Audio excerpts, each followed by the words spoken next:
think fashion started in Paris, Milan, or New York? You're wrong.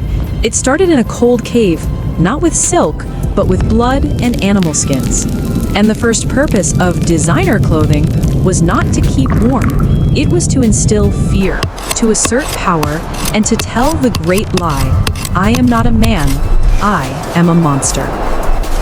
After Uruk's great invention, the whole tribe was warned. Death from cold was reduced. But a new problem arose in that piece: boring equality. Everyone wore the same animal skins, only different in size. In a crowd, a great hunter looked no different from an ordinary gatherer. In a world People where needed everyone something more looked than alike, warmth. They needed identity an became the new hunger. And then Then the opportunity came the beast a giant that cave haunted bear. his tribe. A monster that had haunted the tribe for generations had been cornered by Uruk. The encounter was more than a hunt. This was not it was a hunt. mythical It was battle. a myth in motion. And when the bear fell, Not a hunt. Uruk's victory brought was a more than myth food. in motion. It brought a legend. As he peeled off the monster's skin, He felt the Uruk power sensed still something alive within the different. skin. The fur was thicker, darker than any he had ever seen. He but felt more the importantly, power it still held alive the terrifying majesty within of the beast. skin. A daring thought flashed through Uruk's mind. He would not share the skin. He would wear the legend. The process of crafting What this coat tailoring? was not like any Resurrection. other. It was a ritual. Not Uruk tailoring. meticulously Resurrection. retained the curved claws and a few yellow fangs and attached them back to the skin. He was not The creating a monster tool is to cover his body. reborn He in was human rebirthing the form. monster in a new form, with him as its spirit. In the evening of victory celebrations, Uruk stepped out of the shadows. The tribe fell silent. By the flickering firelight, they did not see Uruk the hunter. They saw a figure half man, half bear, tall and terrifying. For the first time, clothing did more than provide warmth. Silence It fell. provided invisible power. The silence was replaced by odd murmurs.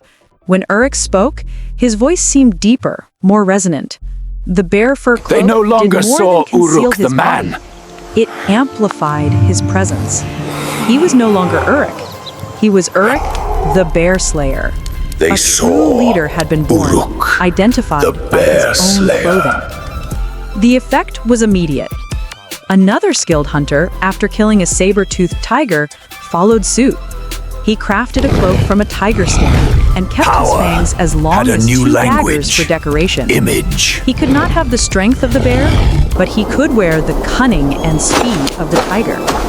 A formal visual hierarchy of power had begun.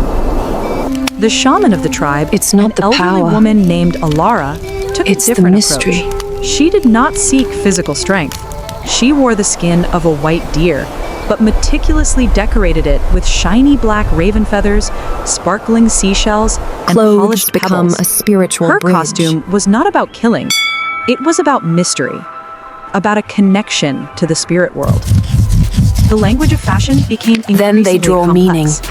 They discovered that pulverized red clay, loess, mixed with animal fat could create a Each durable sign, paint. They began to a paint story, clothes, circles for a the sun, record of victory. zigzags for lightning, and most importantly, the paint streaks on a hunter's shirt sign, would indicate a how many story, kills he had made. A record Clothes of victory. became a portable record of accomplishments. Clothing began to define social roles. Women who were good at gathering could decorate their shirts with beads made from nuts or Clothes shells began to or animal express bones. social roles. Children who came of age were given a tusk from their father's first kill as a symbol of inheritance. This is for you, my son. Clothes Thank became you, a Father. living family tree.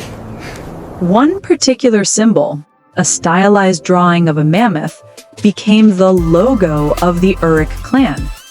Anyone wearing the garment bearing that symbol was recognized as belonging to a chieftain's lineage. The concept of a crest, of a brand identity, was born. For the first time in history, clothing became a source of envy and conflict. A beautiful garment not only brought admiration, it also brought power, and thus became worth stealing or even killing for. The value of an object was no longer based on its function, but on the story it told. Their legacy lives on today. From the Uruk bear fur coat, we have military uniforms, kingly robes, papal vestments, and even the elegant suit of a CEO. All of these are garments that speak, telling the world who we are without a word. The journey from skin to symbol of power is a story about human nature. We always crave self-expression. Every morning when you pick out your outfit, you are unconsciously participating in one of humanity's oldest rituals, telling a story about yourself through your clothes. If you want to continue to uncover the shocking history of how our ancestors shaped our world, story is hit your the subscribe suit button telling? and click the bell. Don't miss a single journey. And now, take a look at your wardrobe and answer in the comments, which outfit tells the most powerful story about you?